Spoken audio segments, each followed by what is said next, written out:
होतो. मागच्या आठवड्यात आपण प्रेषितांच्या कृत्यामध्ये आपण बघितलं की सगळ्यात मोठी गोष्ट आपण काय बघितली पवित्र आत्म्याविषयी, की मनुष्य आपण बघितलं की स्वतःच्या कार्यामुळे किंवा स्वतःच्या ताकदीमुळे आपण विश्वासू राहू शकत नाही. आपण या विषयावर मागच्या संडेला बोललो की आपण स्वतःहून कितीकही प्रयत्न केले तरी आपण काय होतो, आपण अपयशी ठरतो आणि आपण पूर्णपणे देवाची इच्छा किंवा देवाची इच्छा समजूही शकत नाही, त्याच्यावर आपण वागूही शकत नाही, त्याच्यावर आपण चालूही शकत नाही.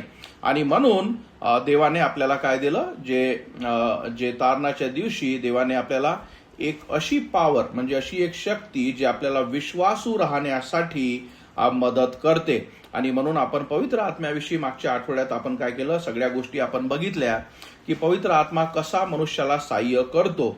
आणि म्हणून सदैव देवाचे वचन काय आहे की तुम्ही माझ्यामध्ये आणि मी तुमच्यामध्ये काय राहील, जुळलेले असलं पाहिजे.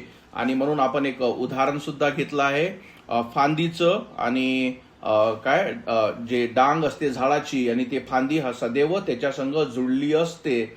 आणि म्हणून जेव्हा आपण ख्रिस्तामध्ये जुळले असलो आणि त्याचमुळे आपण देवाची इच्छा काय करू शकतो, पूर्ण करू शकतो. नाहीतर आपलं हे जे शरीर जे आहे ते शापित आहे. हे जे शरीर आपल्याला पूर्णपणे देवाची इच्छा आपल्या जीवनात समजण्यासाठी त्यावर चालण्यासाठी मदत करू शकत नाही. आणि या सगळ्या गोष्टी आपण बघितलं यासाठी का देवाने काय सांगितलं या प्रेषितांना की माझी वाट बघा की पवित्र आत्मा तुमच्यावर येईल. आणि आपण बघितलं की पवित्र आत्मा सामर्थ्य देतो. आणि तो सामर्थ्य कसा देतो, कशासाठी देतो, याचे सगळे मुद्दे आपण बघितले. पवित्र आत्मा देवाचे वचन शिकवतो, पवित्र आत्मा देवाच्या वचनाची आठवण करू देतो, पवित्र आत्मा एक योग्य जीवन जगण्यासाठी सहाय्य करतो, पवित्र आत्मा आपल्याला वाईटापासून बचावतो, पवित्र आत्मा आपल्याला देवाची इच्छा शिकवतो, पवित्र आत्मा आपल्या प्रार्थनेमध्ये आपल्याला मदत करतो. आणि या सगळ्या गोष्टी आपण बघितल्या आहे. आणि म्हणून देवाने इथे काय सांगितलं होतं प्रेषितांना की माझी वाट बघा की पवित्र आत्म्याचं दान तुम्हाला येईल आणि तुम्ही काय कराल, सामर्थ्य घ्याल. आणि हे आणि त्यानंतर आपण बघितलं की सगळ्यात आधी सगळ्यात मोठी गोष्ट म्हणजे पहिले काय होतं की तुम्ही साक्षीदार होता, हो की नाही, तुम्ही साक्षीदार होता देवाच्या वचनाचे. ती सुद्धा आपण बघितलं. आज आपण जे बघत आहोत प्रेषितांचे कृत्य 1:9. आणि देवाने त्यांना कमांड म्हणजे आज्ञा दिली. आणि ही आज्ञा दिल्यानंतर आता इथे काय घडलं ते आपण बघू.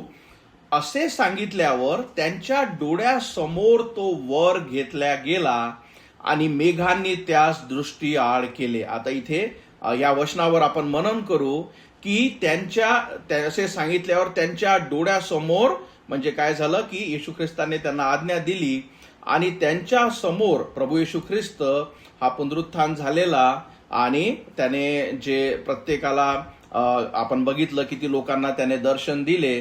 आणि ही एक अशी वेळ होती जो त्यांच्या संग बोलल्यानंतर तो काय करण्यात आला, वर घेण्यात आला. आता ही गोष्ट याच्यात खूप साऱ्या गोष्टी आहेत आणि ही गोष्ट समजण्याचा वैचारिक आणि आध्यात्मिकरित्या विचार करा की हा जो देव आणि या जगातली हे सगळ्यात मोठी गोष्ट, जसं मी तुम्हाला सदैव शिकवत असतो की 2 वर्ल्ड आहे. 2 वर्ल्ड म्हणजे काय, 2 जग. एक आहे फिजिकल वर्ल्ड ज्यात आपण जगतो, आपण सगळे शारीरिक नजरेने शारीरिक गोष्टीने आपण सगळे काय आहोत, शारीरिक आहोत. आणि एक याच्या वर जे आहे जे सगळ्यात मोठं आहे ते आहे आध्यात्मिक वर्ल्ड म्हणजे आध्यात्मिक जग. कारण देव आत्मा आहे आणि एक आध्यात्मिक जग आहे. आणि मागच्या संडेच्या मला वाटते आमच्या बायबल स्टडीमध्ये मी या गोष्टी शिकवल्या आमच्या संडे स्कूलमध्ये.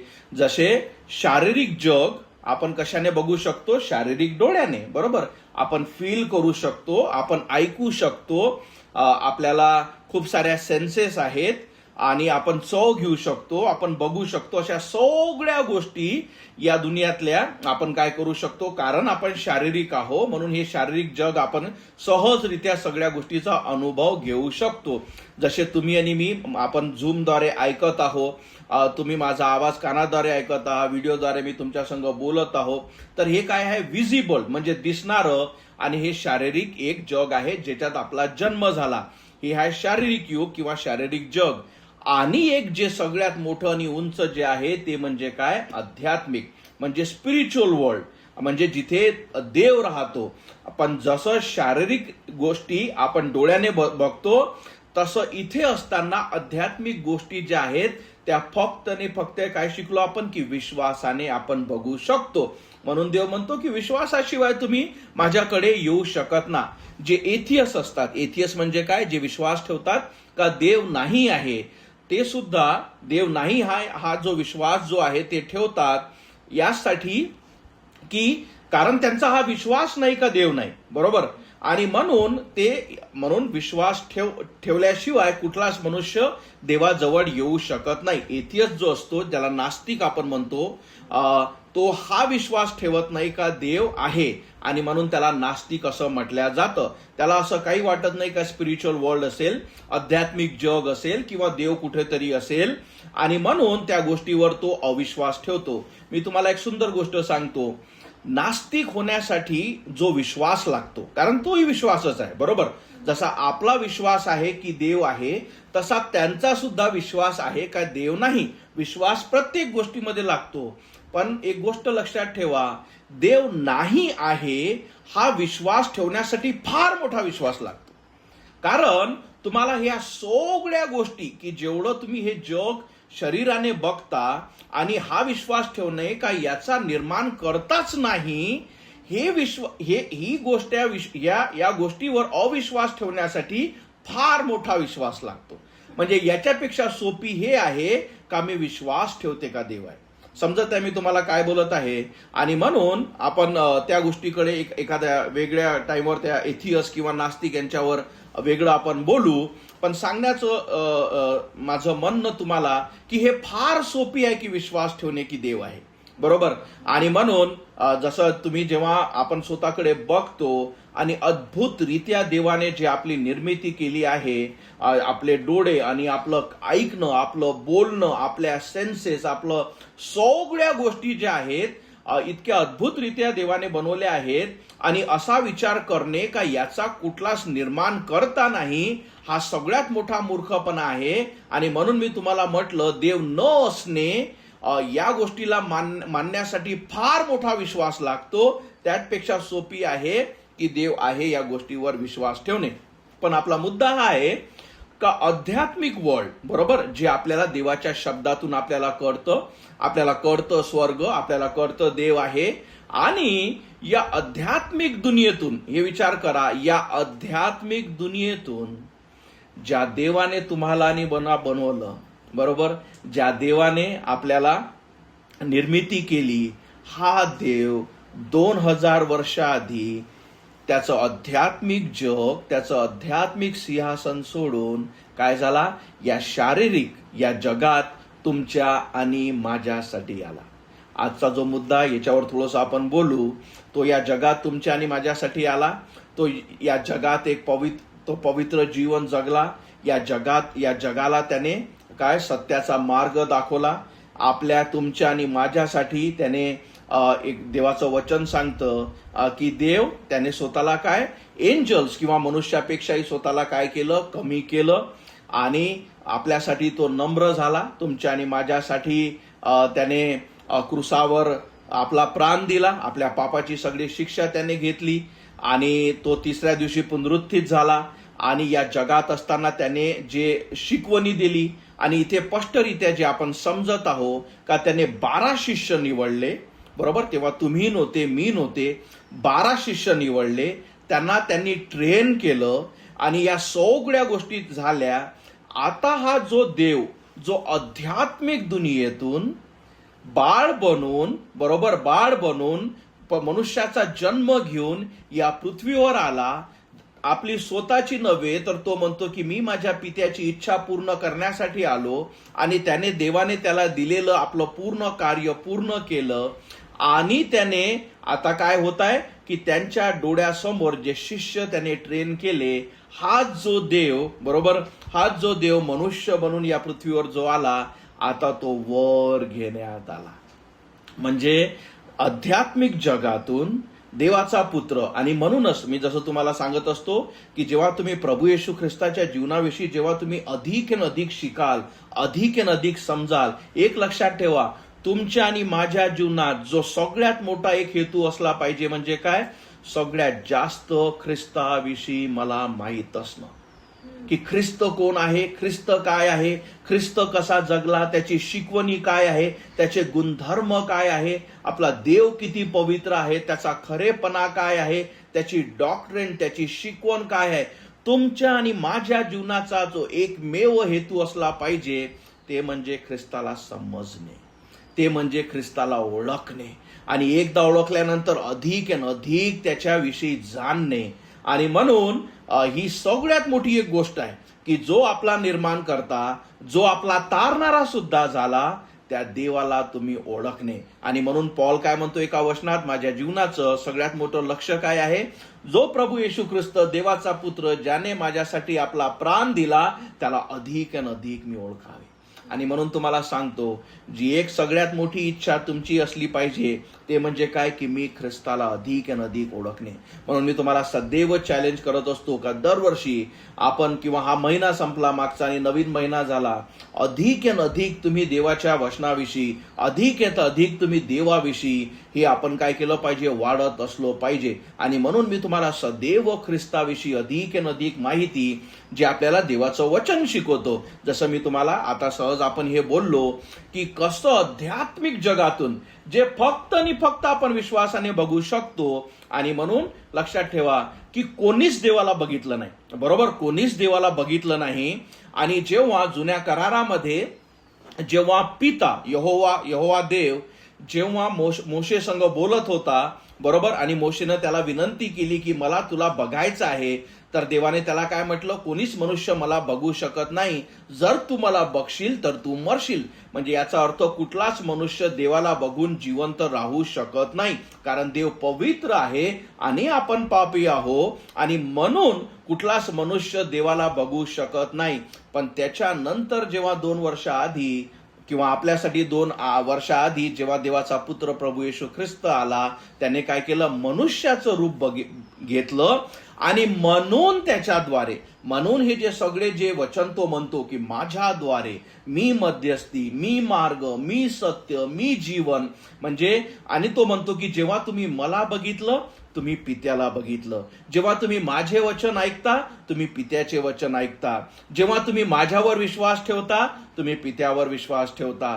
जेव्हा तुम्ही मी सांगितलेल्या गोष्टी ऐकता, समजता, त्यावर चालता, तुम्ही माझी इच्छा नव्हे तर देवाची इच्छा पूर्ण करता. आणि म्हणून प्रभू येशू ख्रिस्त हा काय आहे? तो मध्यस्थी. आणि तो म्हणतो, आता एक दुसरी गोष्ट, आता आपल्याला काहीतरी रिलेट करायला भेटलं, बरोबर? जसं आपण शारीरिक आहोत, बरोबर, आपण शारीरिक असल्यामुळे आपला प्रत्येक वेळेस काय असतं? आपल्याला प्रत्येक गोष्ट कशाला पाहिजे?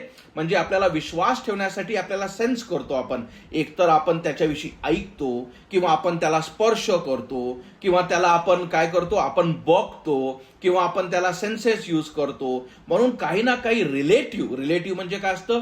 काहीतरी मला तू दे. म्हणजे मी आकाशाकडे जस बघून की बाबा देव आहे हे मला कळतं, पण मला अधिक विश्वासासाठी मला काही ना काहीतरी असं ठोस पाहिजे जिथे माझा विश्वास येऊन थांबला पाहिजे. आणि म्हणूनच देवाने आपला पुत्र प्रभू येशू ख्रिस्त दिला. आणि मग जो या पृथ्वीवर तो आला, आणि म्हणून तो सदैव म्हणतो की मी माझ्या इच्छेसाठी नव्हे तर देवाची इच्छा, आपल्या पित्याची इच्छा जी आहे ती पूर्ण व्हावी यासाठी आलो.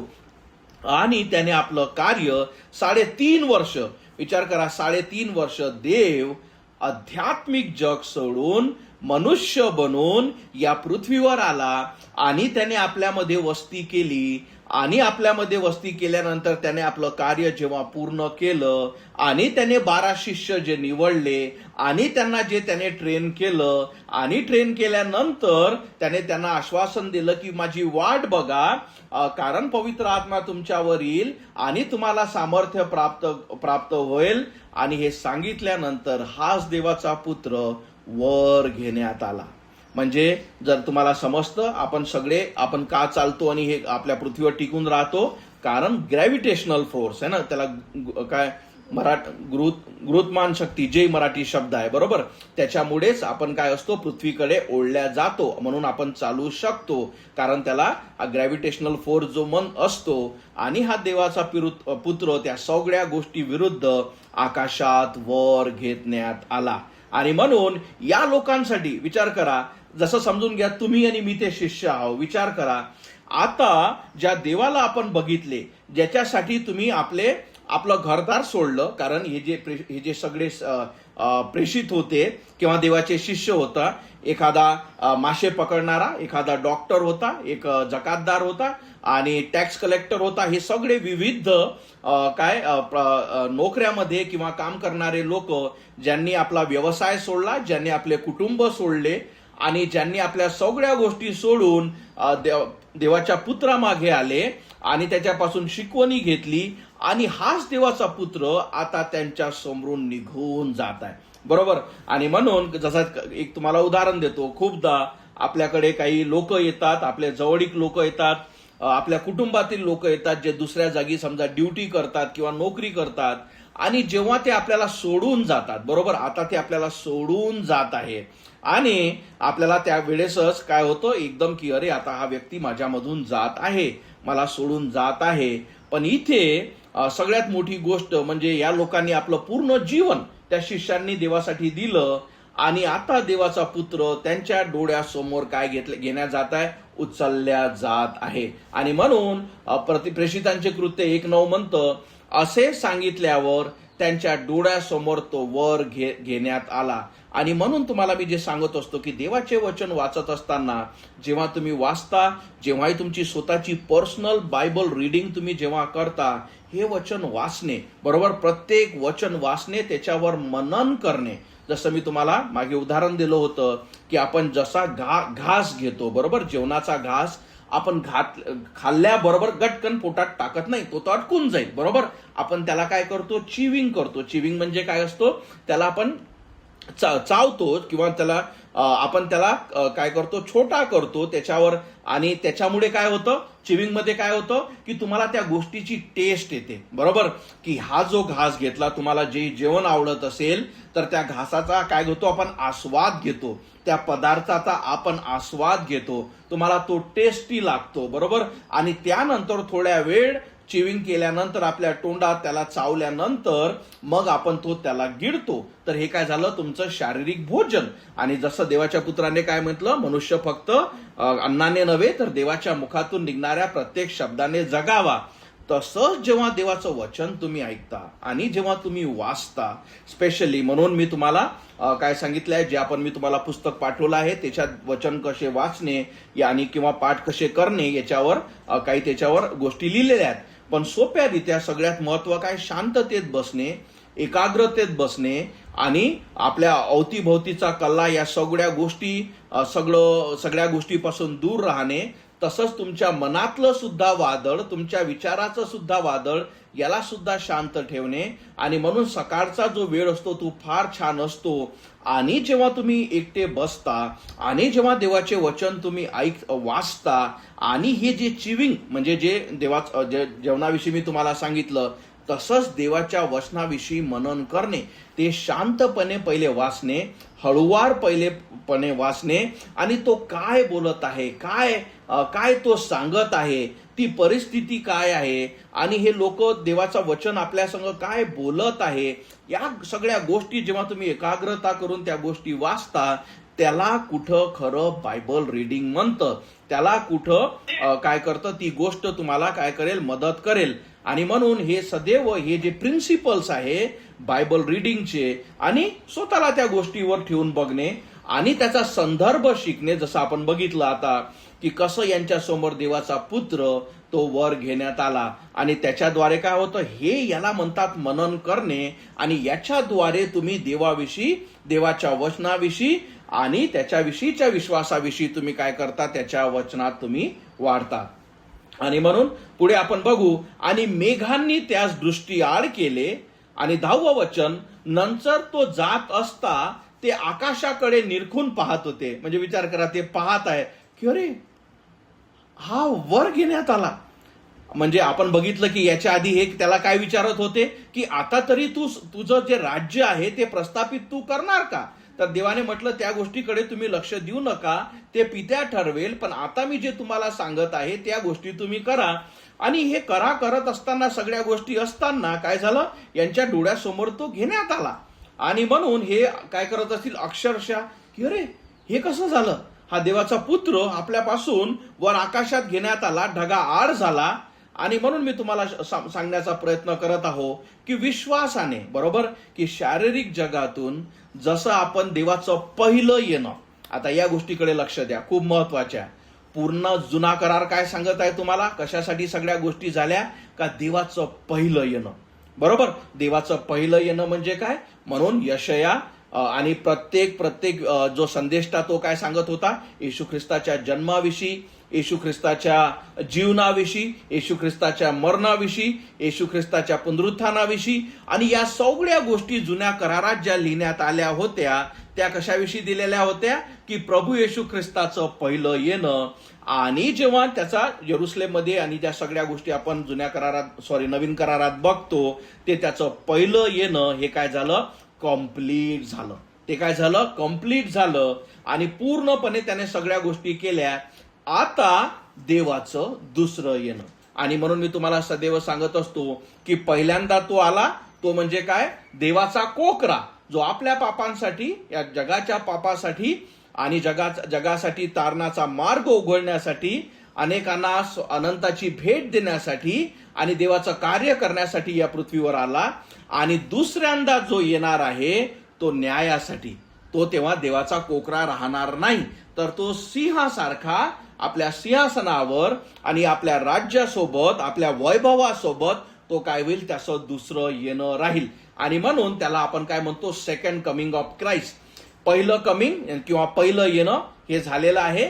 आणि आता दुसरं येण्याविषयी कधी या गोष्टीकडे लक्षात द्या, हेच ते एंजल्स असतील किंवा हेच ते देवदूत होते ज्यांनी त्याच्या पहिल्या येण्याविषयी, बरोबर, जेव्हा येशू ख्रिस्ताचा जन्म होणार होता किंवा तेव्हा त्याच्याविषयीचं जे भाकीत मरियेला, जकरियाला आणि अनेक लोकांना कोणी सांगितल्या, देवदूतांनीच, की ही गोड बातमी का आज तुमच्या गावी तारणारा जन्मणार आहे आणि किंवा जन्मला आहे, या सगळ्या गोष्टी. आणि इथे सुद्धा एंजल्स त्याच्या दुसऱ्या येण्याविषयी, तर ते काय म्हणतात, नंतर तो जात असता ते आकाशाकडे निरखून पाहत होते, तेव्हा पहा शुभ्र वस्त्रे परिधान केलेले 2 पुरुष त्याच्याजवळ उभे राहिले.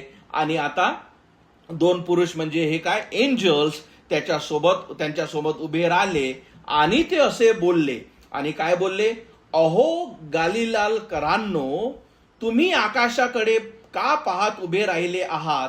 आणि हे सगळ्यात मोठी स्टेटमेंट, हा जो येशू तुम्हास वर आकाशात घेतला गेला आहे, तुम्ही त्यास जसे आकाशात जाताना पाहता तसाच तो परत येईल. आणि म्हणून इथे पुन्हा एकदा काय आहे, प्रॉफेसी. जसं त्यांनी पहिल्या येण्याविषयी सांगितलं आणि तसंच त्यांना दुसऱ्या येण्याविषयी सुद्धा, का हा जो येशू ज्याला तुम्ही वर जाताना बघितलं, आता हाच तो काय म्हणतो, तुम्हापासून वर घेण्यात, तसाच तो आकाशात जाताना पहा, तसाच तो परत येईल. आणि म्हणून हे फार महत्वाचं आहे. काय आहे, डॉक्ट्रिन म्हणजे शिकवणी. आणि म्हणून हे शिकणं की आता प्रभू येशू ख्रिस्ताचं परत येणं, याच्या थोडा वेळ आपण घालू की तुम्ही कन्फ्यूज होणार नाही आणि तुम्हाला काय आपल्याला हे समजेल तो की काय बोलत आहे. जसं मी तुम्हाला सुरुवातीपासून 2 गोष्टी शिकवल्या. एक क्राऊड काय आहे, यहुदी लोक, बरोबर, एक आहे यहुदी लोक जे आपण नाही. आणि म्हणून लक्षात ठेवा, या प्रेषितांच्या कृत्येमध्ये सगळ्यात महत्वाचं जे तुम्हाला शिकणं, समजणं आणि पटणं म्हणजे काय, का कुठल्या गोष्टी यहुदी लोकांसाठी सांगण्यात आल्या जे आपण नाही, आणि कुठल्या गोष्टी जे परप्रांतीय जे आपण आहोत, ज्याला इंग्लिशमध्ये जेंटाइल्स, इंग्लिशमध्ये यहुदी लोकांना ज्यूज आणि परराष्ट्रीयांना जेंटाइल्स, जे आपण आहोत. आणि म्हणून जेव्हा तुम्ही देवाचा शब्द राईटली डिवाइड, म्हणजे की हे जे आश्वासन आहे, हे जे वचन आहे, हे त्यांच्यासाठी आहे आणि हे जे आहे हे माझ्यासाठी आहे. जोपर्यंत तुम्ही हे राईटली डिवाइड करणार नाही तोपर्यंत देवाचा शब्द आपल्याला समजणार नाही. तोपर्यंत ही जे कन्फ्युजन लोकांमध्ये होते आणि जे आपण सगळे हे अवतीभोवतीचे चर्चेस बघत आहोत तिथं सगळ्यात मोठं कन्फ्युजन कशासाठी होतं का जे वचन यहुदी लोकांसाठी सांगण्यात आले आणि या लोकांना ह्या गोष्टी समजत नसल्यामुळे ते स्वतःवर ओढून घेतात आणि त्याच्यामुळे काय होतं रॉंग डॉक्ट्रेन, चुकीच्या शिकवणी. म्हणून सगळ्यात मोठा हेतू प्रेषितांचे कृत्य समजण्यामध्ये काय आहे का आपल्याला समजलं पाहिजे का हे ऐतिहासिक पुस्तक आहे, हे कोणासाठी दिलेलं आहे, ही देवामध्ये आणि यहुदी त्यांचे लोक जे आहेत त्यांच्यामध्ये काय देवाचे वचन आहेत आणि काय देवाने त्यांना प्रॉमिस केले या गोष्टी आपण समजत आहोत.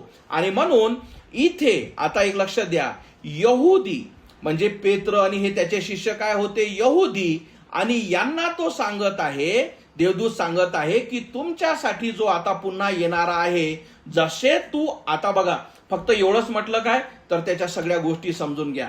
हा जो येशू तुम्हापासून वर आकाशात घेतला गेला आहे, तुम्ही त्यास जसे आकाशात जाताना पाहता तसाच तो परत येईल. म्हणजे इथे सेकंड कमिंग. आणि यहुद्यांसाठी हे सगळ्या गोष्टी महत्वाच्या आहेत, कारण हा काय शिकवत आहे, हा चर्चला सांगत नाही, हा परराष्ट्रीय लोकांना सांगत नाही. आपलं प्रभू येशू ख्रिस्ताच्या आपल्याविषयी प्रभू येशू ख्रिस्ताचं येणं हे वेगळं आहे जे मी तुम्हाला समजून सांगेल, आणि यांच्यासाठी जे प्रभू येशू ख्रिस्ताचं येणं आहे हे वेगळं आहे ते मी तुम्हाला आता समजून सांगतो. आणि म्हणून आपलं लक्ष केंद्रित करा आणि या गोष्टी समजण्याचा प्रयत्न करा. लक्षात ठेवा, पहिले आपण समजू यहुदी लोकांसाठी प्रभू येशू ख्रिस्ताचं येणं म्हणजे काय आहे.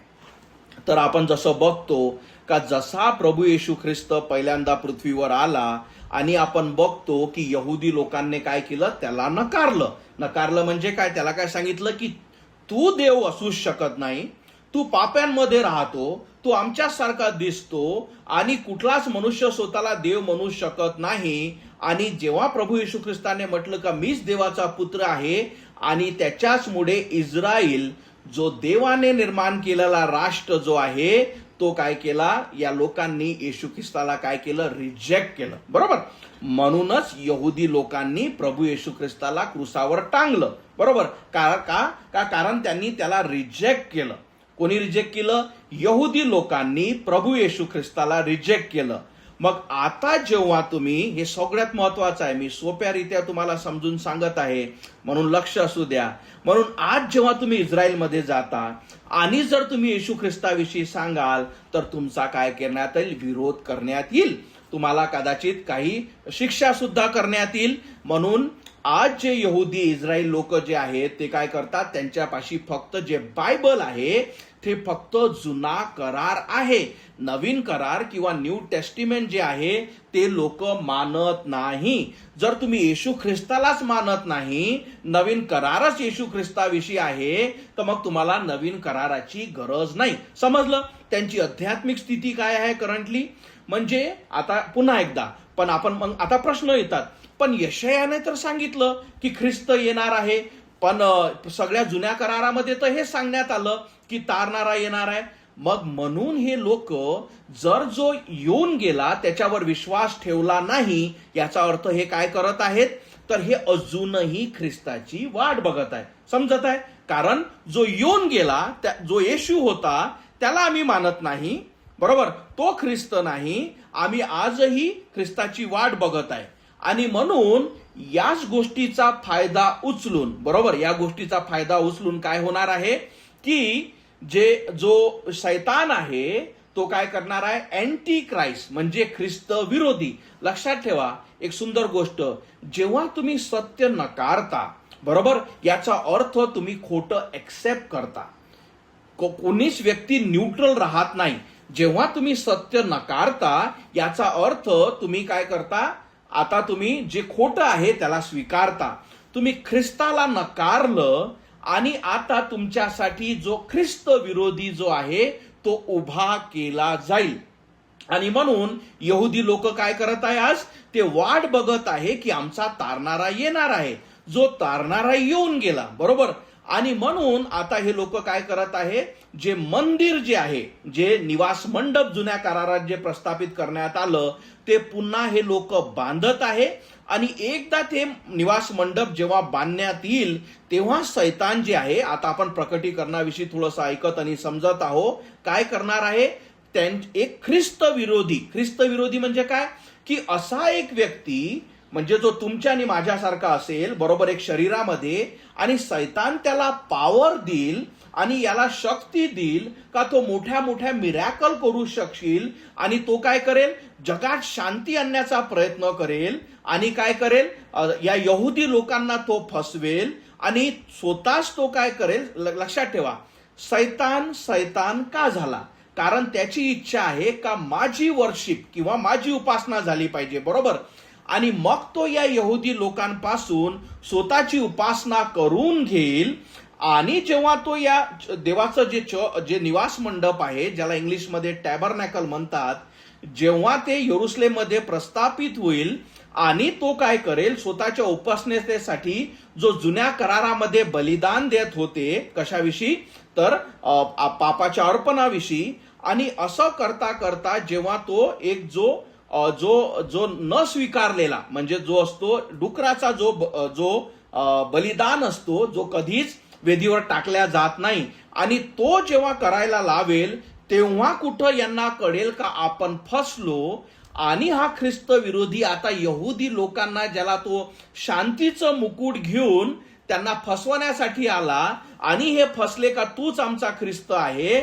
आणि आता जेव्हा त्याचं काय होऊन जाईल? त्याचं भांड फुटेल. आता हा काय करेल? त्या यहुदी लोकांना मारण्यासाठी काय करेल? त्यांच्यावर हमला करेल, त्यांना खतम करण्यात येईल.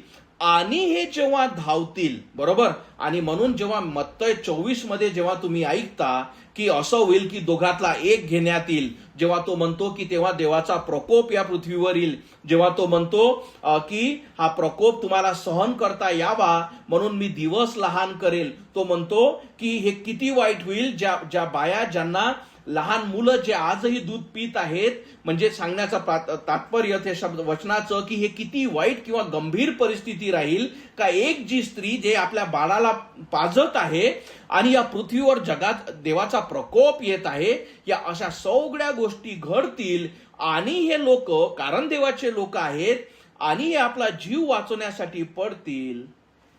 आता कुठं हा जो प्रभू येशू ख्रिस्त जो वर घेण्यात आला आकाशात, हा आकाशातून पुन्हा परत येईल. समजलं तुम्हाला मी काय सांगण्याचा प्रयत्न करत आहे? सगळं या गोष्टी यहुदी लोकांसाठी. म्हणून राईटली डिवायडिंग आता देवाचं काय होईल?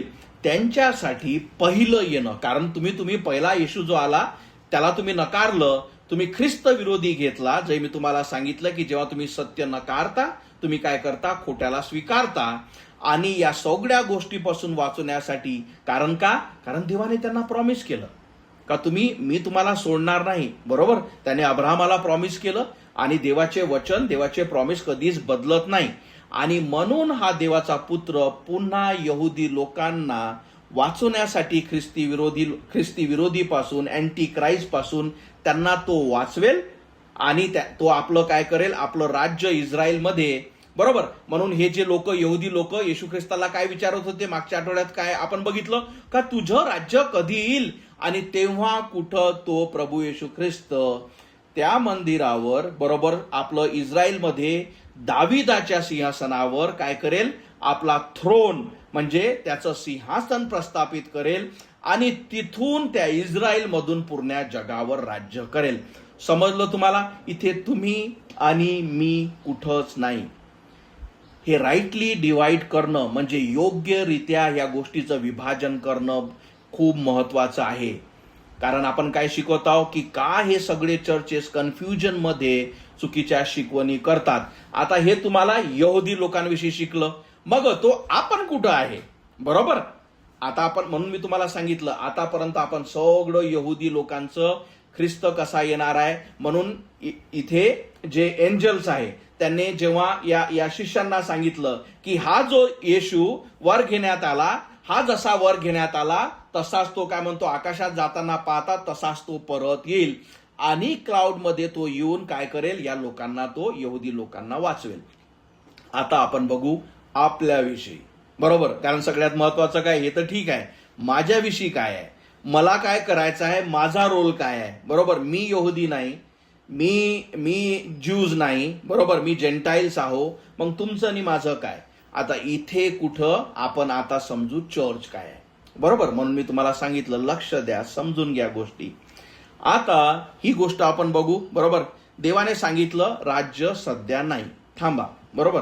त्याने सांगितलं की देवाची इच्छा वेगळी आहे. त्याने म्हटलं की पवित्र आत्मा तुमच्यावर येईल, तुम्हाला सामर्थ्य प्राप्त होईल, बरोबर.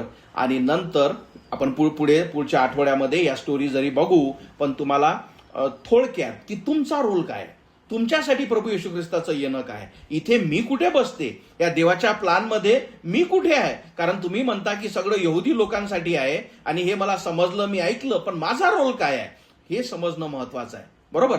मग आता देवाने काय सांगितलं की वाट बघा.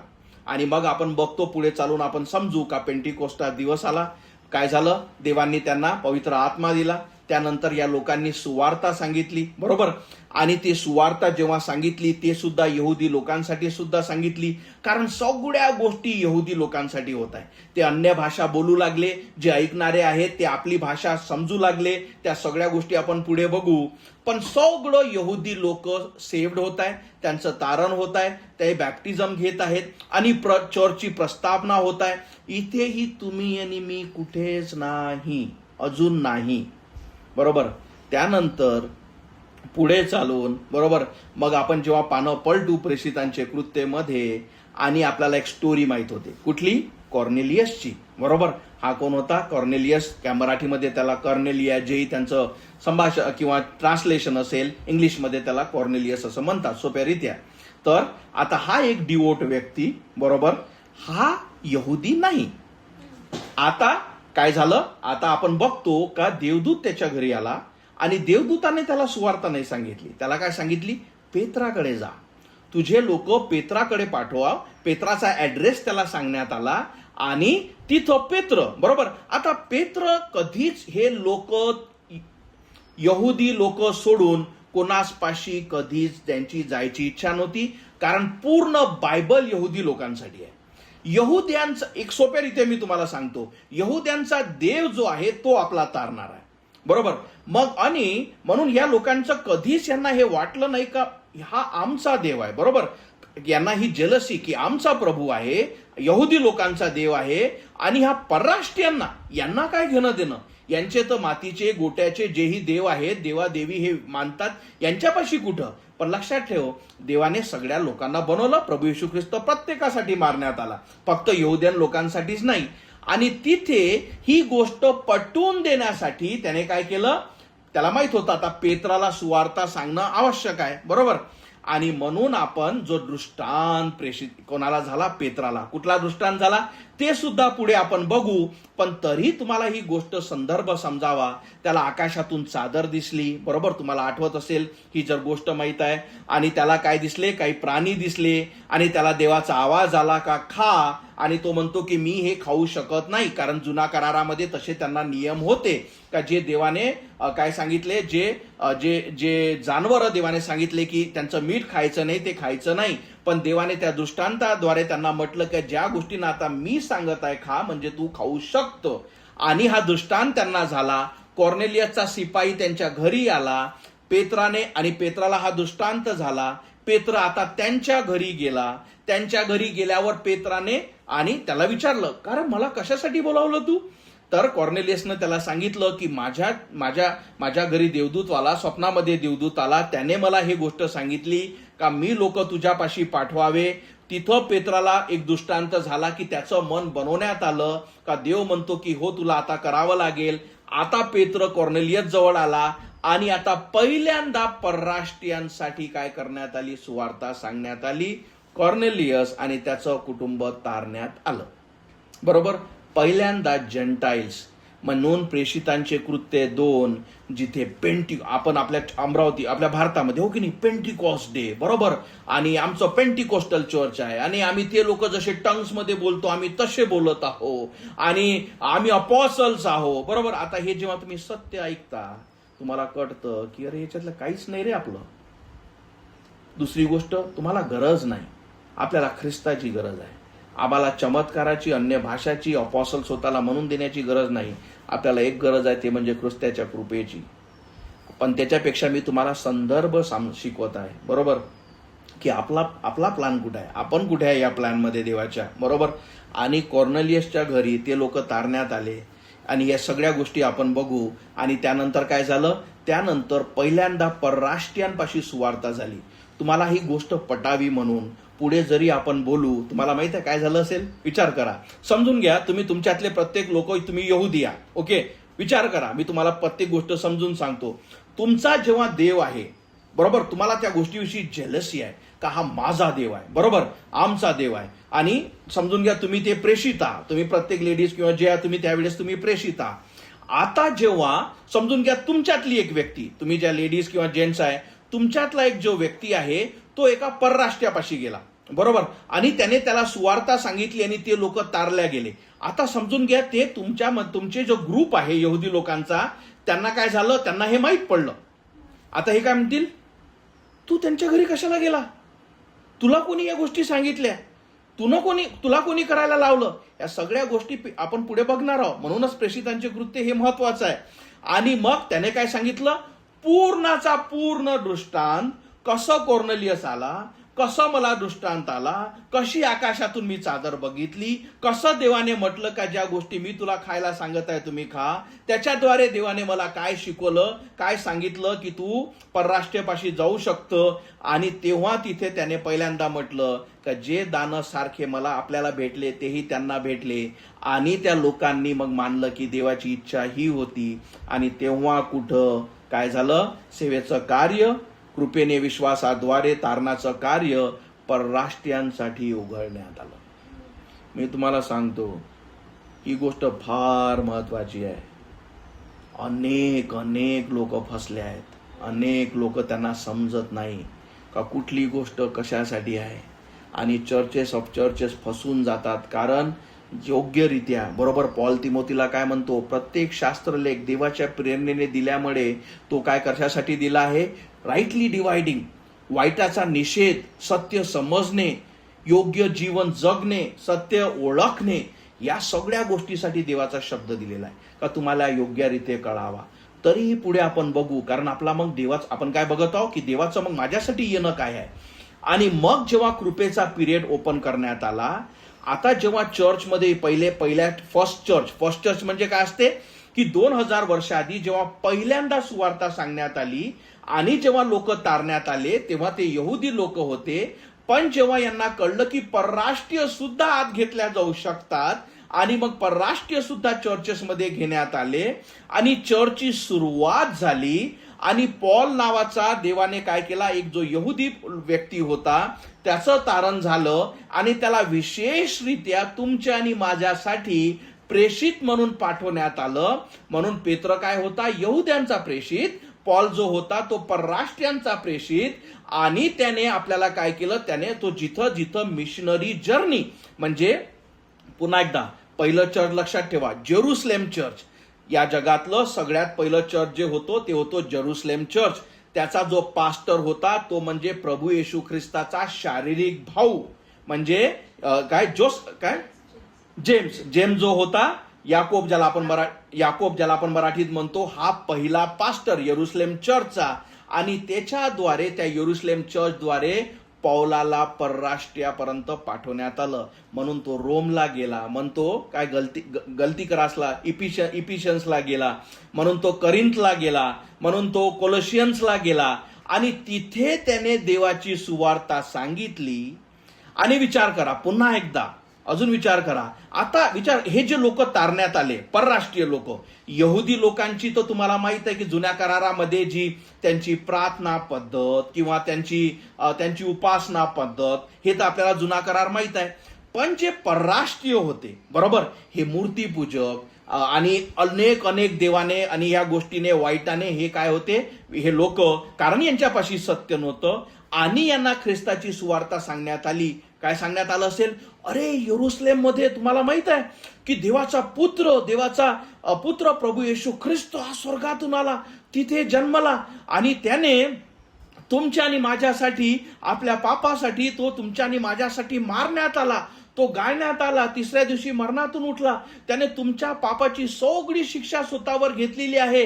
आणि तो म्हणतो की जर तुम्ही विश्वासाने त्याला हाक माराल तर तो याच समय तुमच्या पापाची क्षमा करतो, तुम्हाला नवीन जीवन देतो. अरे, तुम्ही अनुभवून सुद्धा तरी तर पहा. कदाचित हजारो लाखो असतील, पण 4-5 लोकांनी विश्वास ठेवला असेल, बरोबर. कारण विचार करा, त्यांच्यासाठी हा काय फॉरेन गॉड, बरोबर. फॉरेन गॉड म्हणजे काय? अच्छा, तो जेरुसलेम मध्ये आम्ही ऐकलं होतं काहीतरी येशू नावाचं, काय झालं त्याचं? अच्छा, देवाचा पुत्र, अच्छा, है की नाही, बरोबर. म्हणजे त्याची विचारसरणी तुम्ही विचार बघा. खरंच त्या लोकांनी सगळ्यांनी विश्वास ठेवला असेल का? नाही. पण ज्या कोणांनी विश्वास ठेवला, अरे मी विश्वास ठेवते का हा देवाचा पुत्र आहे, मी विश्वास ठेवते तू जे सांगत आहे, कारण तुम्ही म्हणता, कारण पेत्रा तू सांगत आहे, कारण पौला तू सांगत आहे की तू त्याला बघितलं. अरे, तू सांगत आहे का कसा त्याने तुझा आत्मा वाचवला. अरे, तू सांगत आहे का हा देवाचा पुत्र माझ्या पापासाठी कसा मारण्यात आला. अरे, तू सांगत आहे का माझ्या पापाची क्षमा होऊ शकतं. आणि तू सांगत आहे का जर मी त्याला आता विश्वासाने हाक मारतो माझ्या पापाची क्षमा होईल, मी त्याला हाक मारते. हजारातून कमीत कमी 1-2 लोकांनी हाक मारली असेल.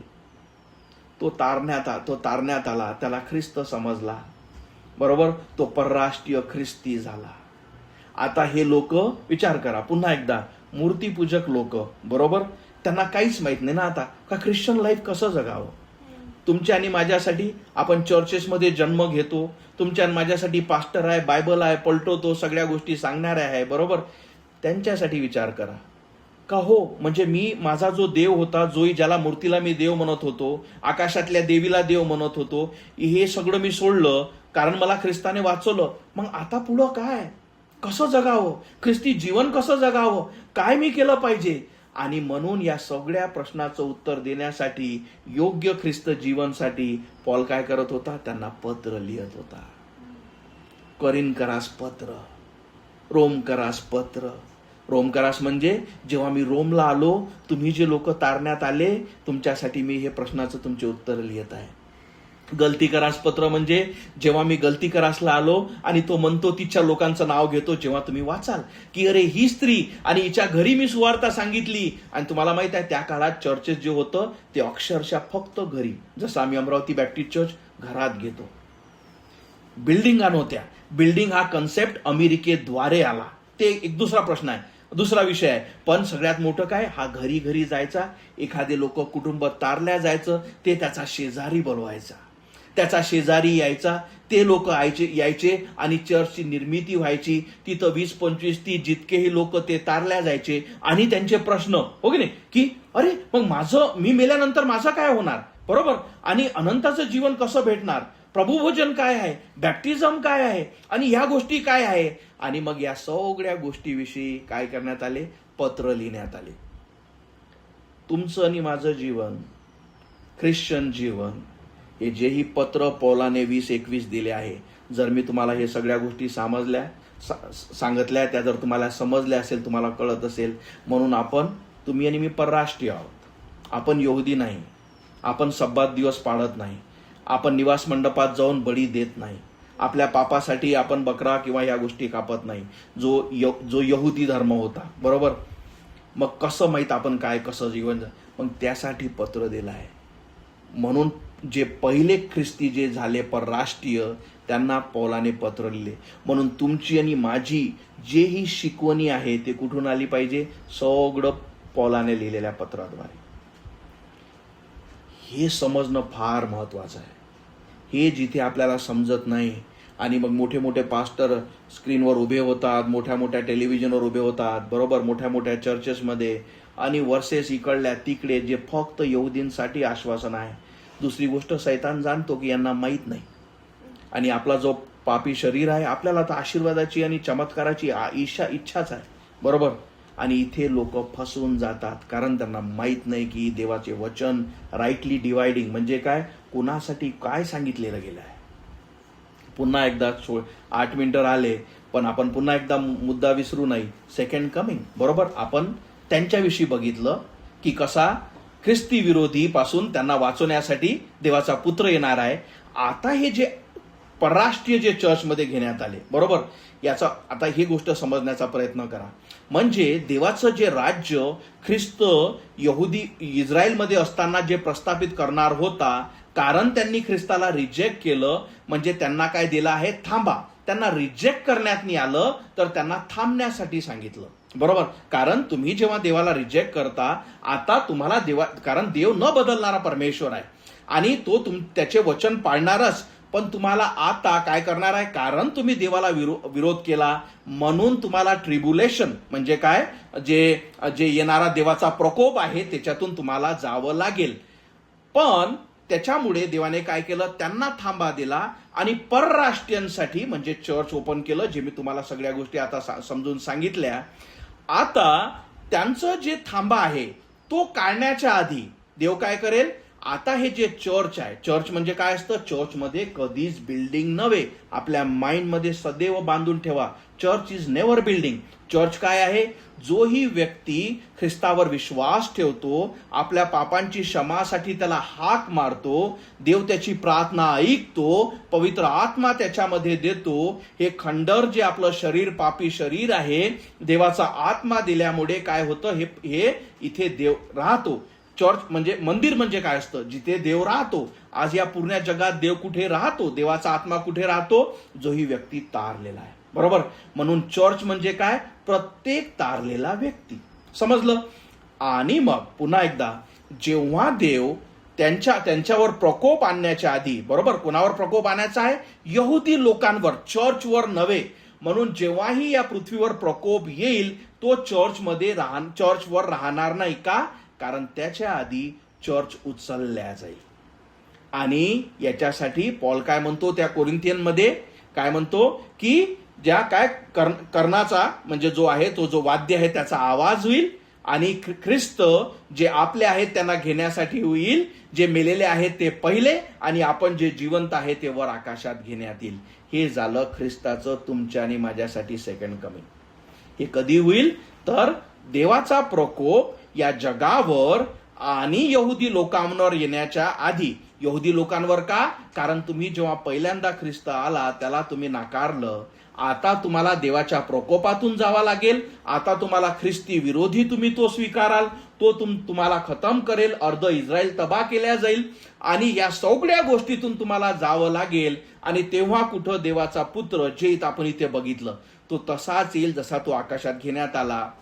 आणि तो यहुदी लोकांना काय करेल, जे वाचले आहेत त्यांना तो घेईल. या लोकांचे डोळे उघडतील आणि याला समजेल की अरे हाच देवाचा पुत्र, ज्याला आपण क्रुसावर टांगलं, ज्याला आपण मानलं नाहीस, हाच देवाचा पुत्र, हाच आपला ख्रिस्त आहे. तर हे झालं यहुदी लोकांसाठी. आणि तुमच्या माझ्यासाठी काय सांगितलं, की ख्रिस्त जेव्हा वर घेण्यात आला, बरोबर, ही घटना, तर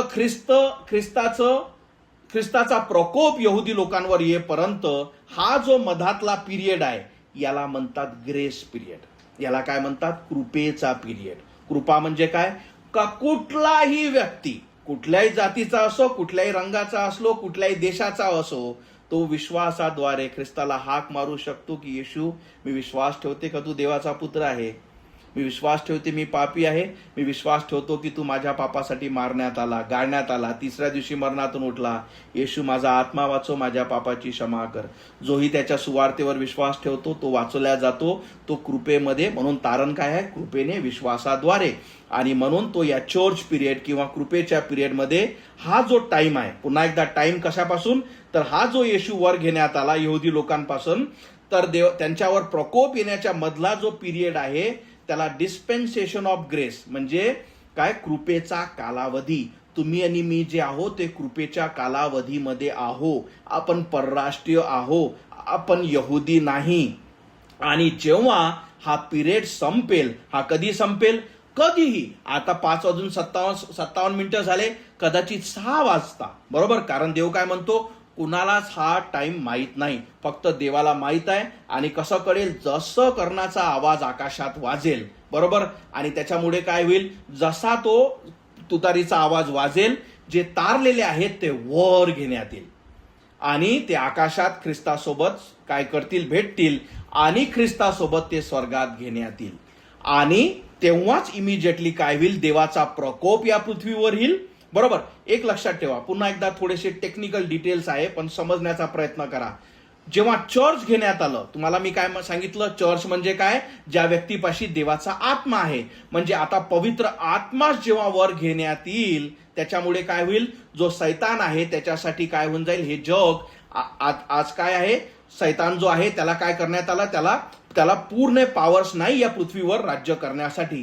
पण जेव्हा चर्च उचलण्यात येईल, आता तो काय करेल? जो ख्रिस्त विरोधी आहे त्याला रिव्हेल करेल आणि हे जग त्याला देव मानून सगळे फसतील आणि मग देवाचा प्रकोप त्यांच्यावर येईल. पण चर्चवर प्रकोप नाही, बरोबर. कारण मी तुम्हाला काय सांगितलं? चर्च उचलण्यात आलं.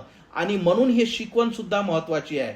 खूपदा तुम्हाला प्रश्न सांगितला जाईल, विचारला जाईल, का रे चर्चमध्ये आपल्याला प्रकटीकरण मध्ये आपल्याला देवाच्या प्रकोप किंवा ट्रिब्युलेशन मध्ये जावं लागेल. आता जेव्हा लॉजिकली किंवा जेव्हा आपण स्क्रिप्चरली आपण बघत आहोत, आपल्याला समजतं की प्रकोप हा देवाच्या लोकांवर नव्हे, प्रकोप हा यहुदी लोकांवर आहे. कारण त्यांनी काय केलं? जो जिवंत देव आहे त्याला नकारलं, प्लस या जगावर आहे जे ख्रिस्ताला मानत नाही. समजलं? प्रत्येक गोष्ट राईटली डिवायडिंग असली पाहिजे. आणि म्हणून हे चर्च वर उचलण्यात येईल. म्हणून आता समजलं, तुमचं आणि माझं येणं किंवा जे तारलेले आहे त्याचं आता आपलं जे सेकंड कमिंग आहे, फर्स्ट कमिंग म्हणजे काय? की आपण विश्वास ठेवला का देवाचा पुत्र 2000 वर्ष आधी जो आला तो देवाचा पुत्र आहे आणि त्याच्यावरील विश्वासामुळे आपण तारल्या गेलो आणि तो आपल्याला घ्यायला येईल. हे झाले परराष्ट्रीयांसाठी. यहुदी लोकांसाठी जो पहिला आला तो देवाचा पुत्र नव्हता. आमच्यासाठी देवाचा पुत्र येईल, तो आमचा ख्रिस्त नव्हे, तो कधी आम्ही त्याला मानत नाही आणि म्हणून हे ख्रिस्ती विरोधीला स्वीकारतील आणि तो यांना खतम करेल, यांच्यावर नाश करेल आणि देवाचा प्रकोप यांच्यावर येईल आणि देव यांना वाचवण्यासाठी येईल. या दोन्ही गोष्टी डिफरंट दोन लाईन्स आहेत.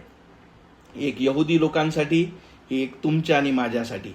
या गोष्टी जेव्हा मिक्स होतात तेव्हा चर्च पलटतं, तेव्हा चुकीच्या शिकवणी येतात, तेव्हा लोक फसतात, तेव्हा अनेक डिनॉमिनेशन चालू होतात आणि त्याच गोष्टीचा सैतान फायदा उचलतो. म्हणून सगळ्यात महत्वाचं काय आहे?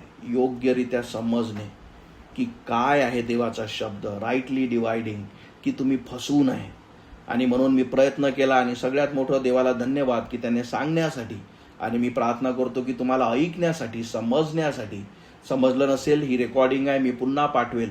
पण हे फार महत्वाचं आहे की कुठले आशीर्वाद कोणासाठी आहे, कुठलं वचन कशासाठी आहे. बायबल असं कधीच नाही का हे बघ इथं लिहिलं आहे, बघ हे आहे का, ते तुमच्यासाठी आहे का? बरोबर. तुम्ही यहुदी आहे का? तुम्ही परराष्ट्रीय आहे का? पुढे आपण हे टंग्स, अन्य भाषा सगळ्या समजणार आहोत. त्यात काही आपला रोल आहे का? ते आपल्याला दिलेलं आहे का? ते जे चिन्ह तुमच्या आणि माझ्यासाठी आहे का? आणि तुम्हाला हे सगळे ऐकत असताना तुमच्यापाशी मोठा स्ट्रगल राहील. काय स्ट्रगल राहील? तुमचे कदाचित पास्टर ज्याला तुम्ही मानता या सगळ्या गोष्टी कदाचित ते पाळत असतील. तुमच्यापाशी स्ट्रगल हा राहील का एक तर देवाचं वचन आहे किंवा जे विश्वासाने की हे मला समजतं किंवा मला हे एवढा मोठा क्राऊड दिसतो जे फॉलो करत आहे. तुमच्यापाशी चॉईस राहील काय करावं. देवाचे वचन, कारण तुम्हाला मी सांगतो, जेव्हा आपण देवाचे वचन नकारतो, जसं मी तुम्हाला सांगितलं, यहुदी लोकांनी सत्य नकारलं आणि खोटं स्वीकारलं, बरोबर. आणि म्हणून हे खूप महत्वाचं आहे, कारण आपले इमोशन्स, बरोबर, आपल्या स्वतःच्या अंडरस्टँडिंग, म्हणून देवाचे वचन सांगतं स्वतःच्या समजूतदारीवर अवलंबून राहू नकोस. देवाचे वचन सांगतं की तुझे मन काय सांगतं, कारण आपलं हृदय काय आहे. देवाचे वचन सांगतं की आपलं हृदय पापी आहे, याच्यातून काहीच चांगलं निघत नाही. आणि म्हणून पूर्णपणे जेव्हा तुम्ही देवाचा शब्द हे म्हणतो, जेव्हा तुम्ही त्या शब्दावर विश्वास ठेवा, मग फरक पडत नाही की काय बाहेर चालू आहे, बरोबर. पॉल काय म्हणतो की स्वर्गातून एंजल सुद्धा आले आणि जर त्यांनी तुला दुसरी सुवार्ता सांगितली तरी त्यावर विश्वास ठेवू नको. म्हणून सगळ्यात महत्वाचं आहे देवाचं वचन समजणे, शिकणे. म्हणून मी तुम्हाला सदैव सांगत असतो, एकच जीवन, एकच संधी, एकदा मनुष्य खतम झाला, बरोबर, म्हणजे हे किती वाईट होईल का मी देवाजवळ होते, देवाच्या वचनामध्ये होते, मी चर्चमध्ये होते, पण तरी मी सत्य समजू शकले नाही. याच्यासारखी दुसरी वाईट गोष्ट होणार नाही. आणि म्हणून सत्यात वाळा, सत्य शिका, सत्य समजा. आणि मी सदैव हे सांगण्यासाठी हजारदा, कधीच तुमचे प्रश्न कुठल्याही गोष्टीसाठी पास्टर हे सांगा, हे समजून सांगा, हो की नाही, जोपर्यंत तुम्हाला देवाच्या वचनातून समजत नाही, पडत नाही. आणि याला म्हणतात बायबल स्टडी, योग्य रीते देवाचा शब्द समजणे, बरोबर. किती मोठ्याने गाणे म्हणता, किती म्युझिक लावता, किती लाईट लावता, किती स्मोक लावता, किती मोठे थिएटर आहे, किती मोठा क्राऊड आहे, किती मोठी पब्लिक आहे, काहीच फरक पडत नाही, काहीच फरक पडत नाही. सत्य आहे का, देवाचं वचन आहे का. म्हणून जे घर ख्रिस्त काय म्हणतो खडकावर बांधलेले तेच टिकेल, त्याच्याशिवाय सगळ्या गोष्टी काय करणार, पाळण्यात येईल. देव तुम्हाला आशीर्वादित करो. आपण थांबू. मी आशा करतो की आजचे वचन आणि या सगळ्या गोष्टी आपण खूप, म्हणून तुम्हाला सांगितलं प्रेषितांच्या कृत्यामध्ये इतक्या सगळ्या गोष्टी तुमच्यासाठी आहे, सगळ्या गोष्टी हे समजणं, कारण इथेच फार लोक चुकले, बरोबर. आणि म्हणून हे फार महत्वाचं आहे. म्हणून जॉईन करत चला, समजत चला. विचार करा, ज्याही गोष्टी तुम्ही आज इथे ऐकल्या, तुम्ही जर नसत्या तुम्हाला कधी समजलंही नसतं असं काही आहे. कदाचित तुम्हाला माहीत असेल तर तुमचं रिव्हिजन झालं असेल, बरोबर. कारण प्रत्येक वेळेस देव योग्यरित्या प्रत्येकासोबत वेगवेगळ्या रीते बोलतो. पण तुम्ही जुळले, देव तुम्हाला आशीर्वादित करू. आपण प्रार्थना करू आणि आजच्या बायबल स्टडीला आपण थांबू. आपण प्रार्थना करू. हालेलुया. धन्यवाद मानतो येशू, गौरवितो, धन्यवाद देतो पुन्हा एकदा प्रभू आजच्या दिवसासाठी. खरंच तू महान आहे. आणि होय परमेश्वरा, मी धन्यवाद देतो प्रभू. परमेश्वरा, जोपर्यंत तू अगुवाई करत नाही, तू शिकवत नाही, तू दाखवत नाही, कुठलाच व्यक्ती परमेश्वरा तुझे वचन सांगू शकत नाही. पण मी धन्यवाद देतो परमेश्वराच्या बायबल स्टडीद्वारे परमेश्वरा तुझ्या वचनाचा योग्य उलगडा करण्यासाठी, योग्यरित्या शिकवण्यासाठी मला सहाय्य केलं. इथे जुळलेल्या प्रत्येकाला तू सहाय्य कर परमेश्वरा, सगळ्या चुकीपासून, सगळ्या वाईटापासून आणि प्रभू सगळ्या अडथळेपासून त्यांना दूर ठेव. परमेश्वरा तुझ्या सत्यात, तुझ्या वचनात, परमेश्वरा तुझ्या शब्दात तू वाढो आणि की प्रभू प्रत्येकाच्या जीवनात तुझी इच्छा पूर्ण व्हावी. धन्यवाद मानतो. इथे जुळलेल्या प्रत्येकाला तू आशीर्वादित कर, कारण त्यांनी निवडलं परमेश्वरा आज हजर राहावं, तुझे वचन ऐकावे, तुझे वचन समजावे. आणि प्रार्थना करतो ही बायबल स्टडी त्यांच्यासाठी आशीर्वादित असेल. प्रभू त्यांच्या प्रत्येकासाठी प्रार्थना करतो. तू प्रत्येकाच्या गरजा, प्रत्येकाच्या विनंत्या, आरोग्याविषयी परमेश्वरा, त्यांच्या कुटुंबाविषयी, त्यांच्या प्रभू आर्थिक किंवा प्रभू आध्यात्मिक वाढीसाठी प्रत्येक गोष्ट तू जाणतोस आणि तू प्रत्येकावर प्रेम करतोस. आणि तुझी इच्छा आहे परमेश्वरा की प्रत्येकाने तुझी इच्छा प्रभू समजावी, शिकावी आणि त्यावर चालावं. प्रत्येकाला तू आशीर्वादित कर, विश्वासात तू वाढव परमेश्वरा, की तुझ्याविषयी अधिक आणि अधिक आम्ही समजावं. धन्यवाद मानतो. इथे जुळलेल्या प्रत्येकाला तुझ्या हाती सोपवितो माझ्या येशू. आणि प्रार्थना प्रभू येशू माझा तारणाऱ्याच्या जिवंत नावात मागतो म्हणून तो ऐक. Amen. Praise the Lord, praise the Lord.